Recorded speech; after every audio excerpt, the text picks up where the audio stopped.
قومی ریاست بننا تھا، جو کہ قائد اعظم محمد علی جناح کی جو تقریر تھی 11 اگست کی،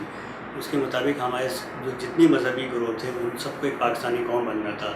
لیکن ہمارے ساتھ پرابلم یہ ہوا کہ ہم نے کانسٹیٹیوشن کے اندر تو وہ چیزیں رکھیں جو کہ ایک نیشن اسٹیٹ کی یا قومی ریاست کی ذمہ داریاں ہوتی ہیں یا قومی ریاست کو کرنا چاہیے، لیکن عملی طور پر ہم نے جو آئیڈیولوجیکل ریاست بنائی، جو ایک نظریاتی ریاست بنائی، اس کی ضروریات کو املگامیٹ کر کے ہم نے چیزوں کو اس طرح مکس کر دیا ہے کہ اب ہم قومی ریاست نہیں بلکہ ایک مذہبی ریاست کے طور پر سامنے آ رہے ہیں، اور اس کے نتیجے میں میرا خیال میں ہمارے پاس جو ایک مذہبی اقلیتیں جو کہ پہلے ہی کم ہو گئی ہیں، جو کہ مشکل سے 3% ہیں، اب ان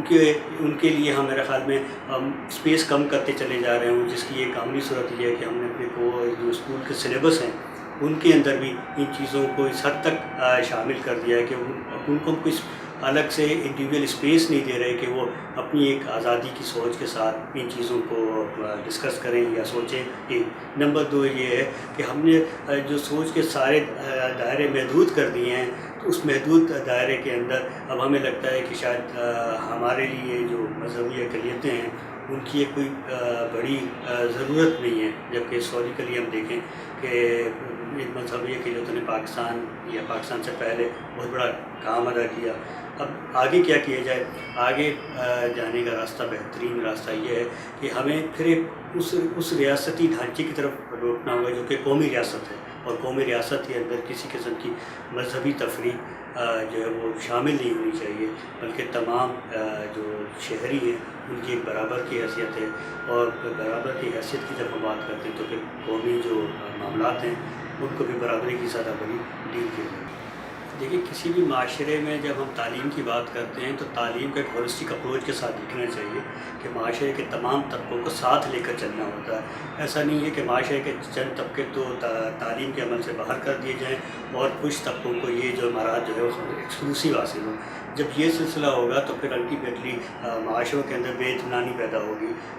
جس کو ہم کہتے ہیں کہ پیسفل سوسائٹی کا کانسیپٹ، جو اس کا ڈینائل ہوگا، کیونکہ جو محروم طبقے ہوں گے الٹیمیٹلی وہ معاشرے کی ان سہولتوں کو اسی طرح حاصل نہیں کر سکتے کہ جس طرح کے وہ طبقے ہیں جن کو سہولیات میسر ہوتی ہیں۔ اسی لیے کہا جاتا ہے کہ تعلیم کو آبجیکٹیو ہونا چاہیے، تعلیم کو ایک معروضی ہونا چاہیے، کہ تعلیم کو ایک نیوٹرل ہونا چاہیے۔ نمبر 2، تعلیم کو ہمیشہ سائنٹیفک اصولوں پر آگے بڑھانا چاہیے کہ معاشرے کے اندر جو میتھس ڈیولپ کی جاتی ہیں، چاہے وہ مذہبی میتھ ہو، چاہے وہ سیکٹرین میتھ ہو یا جینڈر میتھ ہو، یا جس قسم کے میتھ ہوں، ان کو تعلیم کے اندر ریفلیکٹ نہیں ہونا چاہیے، بلکہ تعلیم کو ہمیشہ پروگریسو ریفلیکشنز کے طور پر لے کر جانا چاہیے۔ اس کا بینیفٹ یہ ہوتا ہے کہ تمام معاشرے کے تمام جو عنصر ہیں، معاشرے کے تمام گروپ جو ہیں، گروہ جو ہیں، وہ اپنے آپ کو سوسائٹی کا ایکسکلوسیو گروپ سمجھتے ہیں کہ جی ہاں، اس ساری ڈیبیٹ کے اندر ہم آن بورڈ ہیں، ہم معاشرے سے کٹے ہوئے نہیں ہیں، بلکہ ہمارے معاشرے کے تمام چیزیں جو ہے معاشرہ ہمیں بینیفٹ اسی طرح پرووائڈ کرے گا جس طرح کے ہم تصور کرتے ہیں۔ دوسرا، یہ ایک سب سے بڑی امپورٹنٹ چیز یہ کہ اگر تعلیم کو ہم محدود کر دیں گے، جس کو ہم موپک کانسیپٹ آف ایجوکیشن کہتے ہیں، تو پھر یا تو وہ مذہبی بنیادوں پر ہوگی یا تو سیکٹرین بنیادوں پر ہوگی، اور جب تعلیم مذہبی یا سیکٹرین بنیادوں پر ہو تو اس کا مطلب یہ کہ آپ معاشرے کو ان گروہوں کو مارجنلائز کر رہے ہیں جو کہ اس ترقی کے عمل میں آپ کے ساتھ شامل ہونا چاہتے ہیں، اور جب آپ یہ کریں گے تو اس کا مقصد یہ ہے کہ آپ ہو سکتا ہے معاشرے کے ان لوگوں سے اپنے آپ کو جو ہے وہ الگ کرنے کی صورت میں اس سے بینیفٹ نہ لے سکیں، کیونکہ معاشرے کا ہر شخص اتنا امپورٹنٹ ہے جس طرح کے باقی تمام لوگ۔ اگر آپ کسی بھی ایک سنگل آدمی کو بھی اس گروپ سے جو ہے وہ ایکسکلوڈ کریں گے یا باہر نکالیں گے تو الٹیمیٹلی